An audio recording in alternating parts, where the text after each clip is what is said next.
Yep, we're doing this again. Last time we unboxed the Z690 version of this motherboard, but now we have the MSI Mag Z790 Tomahawk WiFi DDR4? Wait, MSI, you sent over the DDR4 one?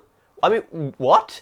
Am I not good enough for you guys? I'm not good enough for the DDR5 version? But let's see exactly what this thing has in store. Now it is a review sample, so I basically just have like some information here saying like, yep, it works. And let's have a look inside, shall we?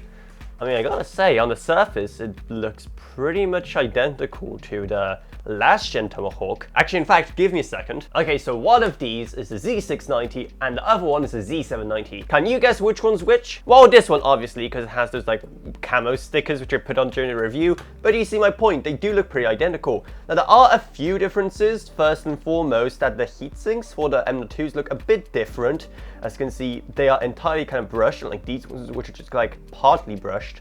And also you have a bit of a different design on the VRM heatsink as well. Now, of course, there's also one big difference, the one that I don't think anyone buying a Tomahawk motherboard will even care about, and that is the PCIe slot. As in, you have another 16X right here, which here you just don't have. It's just kind of the 1X slot. It's just in a slightly different place. So like I said, literally no one will even notice. Now, the biggest thing that has changed is, of course, the I/O. So this is the I/O on the Z690.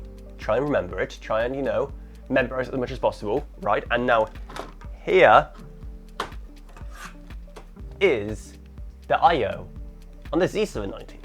And this is now one of those like spot the difference kids activity. Can you see exactly what the big deal is with this motherboard? That's right, count them, two USB Type-C ports, which in the price range that this motherboard occupies is pretty big. Like, you don't see it that often. And here's something else I just noticed. It actually had one more USB Type-A port as well, for a total of 8. And I'm kind of at a loss at what else to say because, well, it's just the same motherboard, but a bit newer. Actually, here's one more interesting thing right here. Do you see it? Because while I'm busy yelling at every single motherboard manufacturer for not including enough SATA connectors, MSI actually outdone themselves, and they now have 6 over here, which is kind of, you know, what you expect, and one more over here for 7 in total. MSI, you truly know the way into my heart. And I'm not just saying that because I want even more products from you guys. In most other areas, be it the cooling or the VRM power delivery or the audio codec, it's all pretty much the same. And yes, I know that's a very, very boring conclusion. So definitely stay tuned for our full review of this motherboard so you know exactly what to expect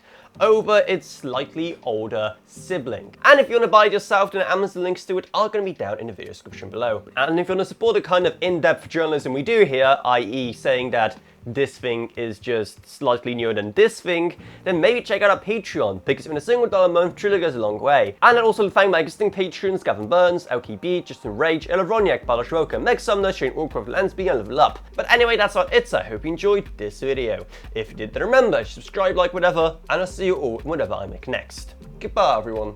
Goodbye.